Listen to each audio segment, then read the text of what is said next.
Hey everyone, and welcome to the weekly podcast with Alexander and Ava. Welcome to the Deep Dive. Today we're diving into the world of mindfulness and present moment awareness through Eckhart Tolle's book, The Power of Now. You've given us a collection of material on this topic. Looks like you're ready to unlock the secrets to a calmer, more joyful you. Indeed, and what's fascinating here is the way Tolle weaves together spiritual concepts with practical techniques. It's not just about lofty ideas, it's about tangible shifts in how we experience our daily lives. Exactly. It's like a practical manual for rewiring your brain to focus on the good stuff instead of stressing about the past or the future. And one of the core concepts in the book is this idea of the mind, or the ego. Right. The mind is the ego. Have you found that to be true in your experience? Absolutely. Tolle describes the mind as that voice in our heads that's constantly chattering, analyzing, judging, comparing. It's that voice that gets caught up in worries about the past and anxieties about the future. It's so true. I find myself getting trapped in those thought loops all the time, replaying past mistakes or worrying about things that haven't even happened yet. It's exhausting. Exactly. And Tolle argues that this mind, or ego, is actually the source of a lot of our suffering. We become so identified with our thoughts that we forget to experience the present moment. So it's like we're so busy thinking about life that we forget to actually live it? Precisely.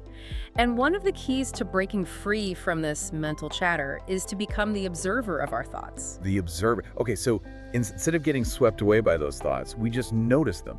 Is that what you mean? Exactly. Imagine you're sitting in traffic and you start to feel that familiar frustration building up. Instead of getting lost in the story, I'm going to be late, or this is so unfair, you simply notice the thought, I'm feeling frustrated.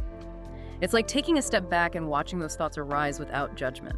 That sounds incredibly challenging, especially when I'm in the middle of a stressful situation, like, when I'm feeling overwhelmed with work deadlines. It is a practice. It takes time and patience. But the more we do it, the easier it becomes. And it's not about never having negative thoughts or feelings. It's about recognizing them and choosing not to let them control us. So it's more about managing our reactions to those thoughts and feelings, rather than trying to eliminate them altogether. You got it.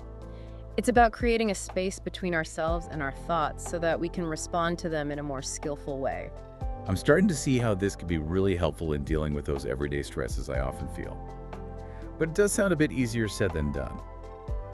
Are there any practical tips for becoming more of an observer? Especially in those moments when my mind is racing a mile a minute. One thing that Tolle emphasizes is the power of our senses in bringing us back to the present moment. The senses. Okay, so like actually paying attention to what I'm seeing, hearing, smelling, tasting, and touching. Precisely. It's about consciously engaging with the world around us. Instead of dwelling on thoughts, try shifting your attention to the physical sensations of the present moment. Can you give me an example? Sure, imagine you're taking a walk. Instead of thinking about your to-do list or replaying a conversation you had earlier, focus on the feeling of your feet on the ground, the sensation of the sun on your skin, the sound of the birds singing.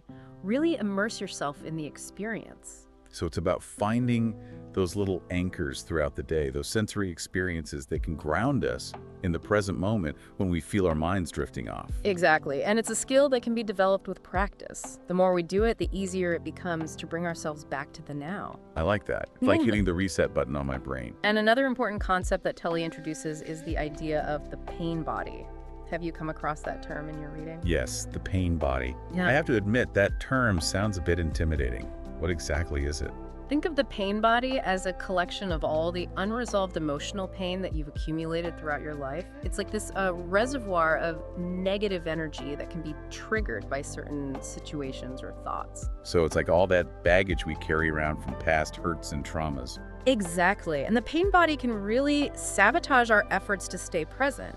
When it gets triggered, it can hijack our thoughts and emotions, pulling us back into that cycle of negativity. It's like suddenly I'm back in that old familiar pattern of feeling anxious or insecure, even though nothing in the present moment warrants it. Exactly.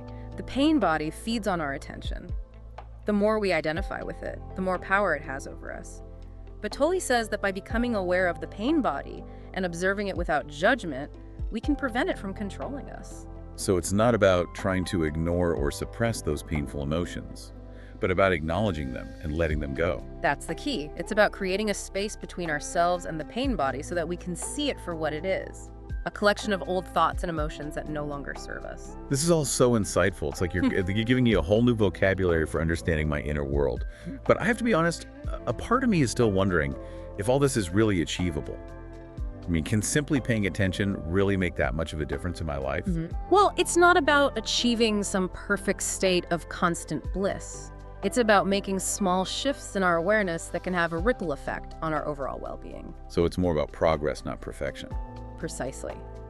And the more we practice, the more we realize that the power to create a more peaceful and joyful life lies within us in this very moment. It's like we're learning to become the CEO of our own minds instead of letting them run the show. Exactly. And this shift in awareness can have profound effects on how we experience our daily lives. You know, Tolle doesn't just talk about sitting on a meditation cushion and detaching from the world. He emphasizes bringing this present moment awareness into everything we do, even those mundane tasks we often try to rush through. You mean like doing the dishes or folding laundry? The things we usually do on autopilot while our minds are somewhere else entirely? Precisely. What if instead of treating those activities as chores to be endured, we approach them with the same mindful attention we bring to meditation? Imagine you're washing the dishes. Not something to just get over with, but as an opportunity to fully engage your senses. Feel the warmth of the water, the texture of the soap, the smooth surface of each plate. It's like turning those everyday tasks into mini meditation. Exactly. And in those moments, you're not just washing dishes, you're cultivating presence. You're strengthening that muscle of mindfulness that can help you navigate the more challenging aspects of life as well. I'm starting to see how powerful this could be. But a part of me is still a bit skeptical. Can simply paying attention really make that much of a difference? Think about a time when you were completely absorbed in something you loved. Maybe playing music or painting or having a deep conversation with a friend. What did that feel like? I'm thinking about those times when I get lost in a good book. Time just seems to disappear, and all that exists is the story and me. It's a feeling of complete absorption. And in those moments, you're naturally present. You're not dwelling on the past or worrying about the future. You're fully immersed in the experience itself. That's the power of now. It's not about forcing ourselves to feel a certain way, but about creating the conditions for those positive emotions to arise naturally. So it's not about denying our negative emotions, but about choosing where we focus our attention. Instead of getting swept away by the current of our thoughts and feelings, we learn to observe them, to ride the waves with a sense of curiosity and acceptance. You got it. And the more we practice this, the less reactive we become. We develop a sense of inner spaciousness, a buffer between our experience and our reaction to it. It sounds like mindfulness isn't just some abstract concept. It's a practical tool for navigating the ups and downs of life, a way to find more peace and ease, even in the midst of challenges. And it's a skill that anyone can develop with practice. What I appreciate about Tolle's work is that he doesn't preach a specific dogma or require you to follow a rigid set of rules. It's more about an invitation to explore your own inner world and discover the wisdom that's already within you. That's what I find so appealing too. It's not about conforming to some external ideal, but about cultivating a deeper understanding of ourselves and our relationship with the world around us. And speaking of a relationship with the world, one of the most fascinating aspects of the power of now is Tolle's perspective on time. It's something I've been wanting to unpack further. Ah, yes, time. A topic that has fascinated and perplexed humans for centuries. Tolle offers a unique perspective on this elusive concept, challenging our conventional understanding of time as a linear progression from past to present to future. This is where it gets really interesting. We're so conditioned to think of time in this linear way. But Tolle suggests that the only truly real time is the present moment. Exactly. He argues that the past is gone, the future hasn't arrived, and all we ever have is this. Now, dwelling on past regrets or anxieties about the future takes us out of the only time that truly exists, the present moment. So all that time I spend replaying past mistakes or worrying about what might happen tomorrow, it's all just a mental fabrication. It's not to say that the past and future don't exist, but rather that our experience of them is always filtered through the lens of the present. We can access memories of the past. We can make plans for the future. But we can only truly experience them in this now. Okay, that makes sense. Yeah. But if the present moment is all we really have, doesn't that make planning for the future or learning from the past pointless? Not at all.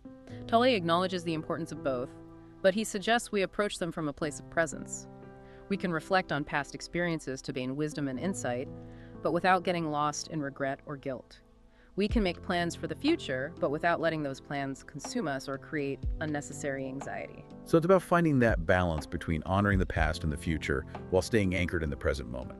Like a tightrope walker, gracefully moving forward while maintaining that steady point of contact. That's a beautiful way to put it. And as we become more adept at navigating this dance with time, we discover a sense of freedom and liberation. We're no longer prisoners of the past or hostages to the future. We're free to experience the richness of each unfolding moment. I love that imagery. This is also mind-bending, but in a good way. It's like my whole understanding of time is being flipped on its head. And with that shift in perspective comes a sense of possibility.